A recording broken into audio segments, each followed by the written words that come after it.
Hi, my name is Denara, and this is my module summary number 4. So this is just the delivery of the summary. I'll let you look at that.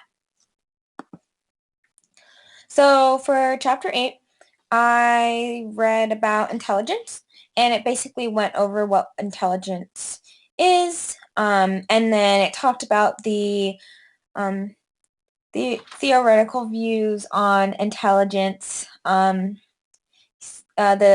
G factor, fluid intelligence, crystallized intelligence, Stenstrom's theory of intelligence, and Gardner's multiple intelligence. Um, and it talked about the measuring of intelligence, and they can do group tests or individual tests. They can do IQ tests. They use the cognitive assessment system, um, universal nonverbal tests, and the Stanford-Bennett intelligence scales. They also talked about what influences intelligence, and there are many factors like genetics, um, a child's environment in home, and a child's environment outside of the home.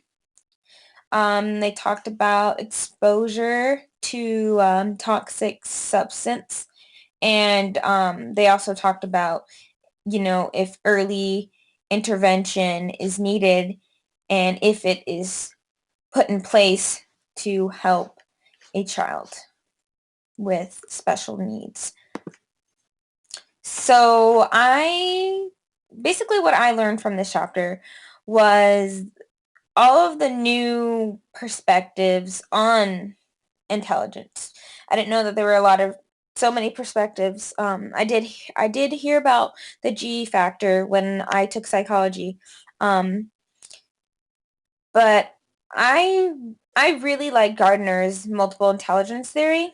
I thought it made a lot of sense to me because you can't have, in my opinion, you can't just have one narrow-minded way of thinking, because there's so many experiences and so many situations that one is going to approach, and to have only one way of thinking and dealing with situations is just not how it works. So I thought it was really awesome that Gardner came up with the multiple intelligence idea.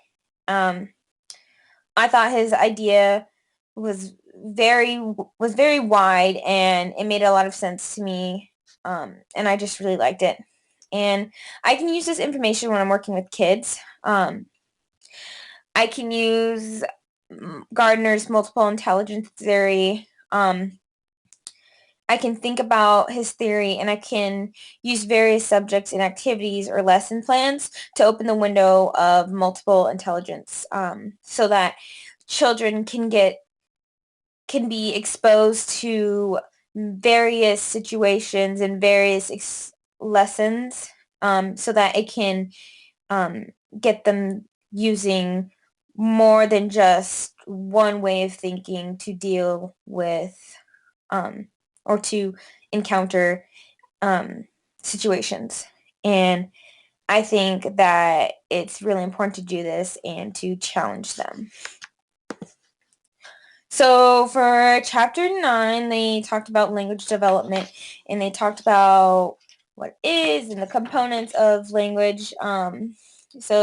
Syntax, native language, phonology,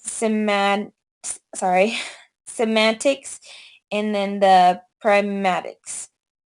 And those were just basically the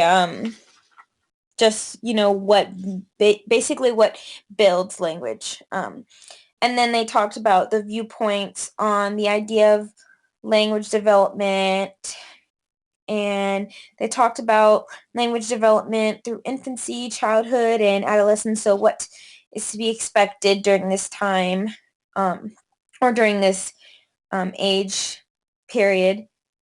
And then they also talked about how to promote language development, when working with children. Their perspectives of language development were new to me, and I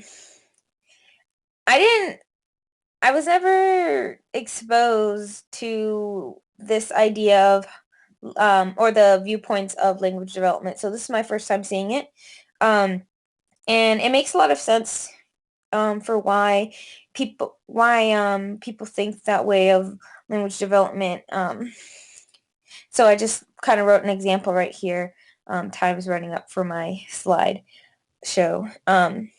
So I can use this information when I'm working with children to understand how they learn language and how they understand language. So it's really important as someone who wants to be an educator or someone who wants to work with children to understand how children learn language and how they understand it. Because with the understanding, you can use it in ways that can help you promote language development with the kids.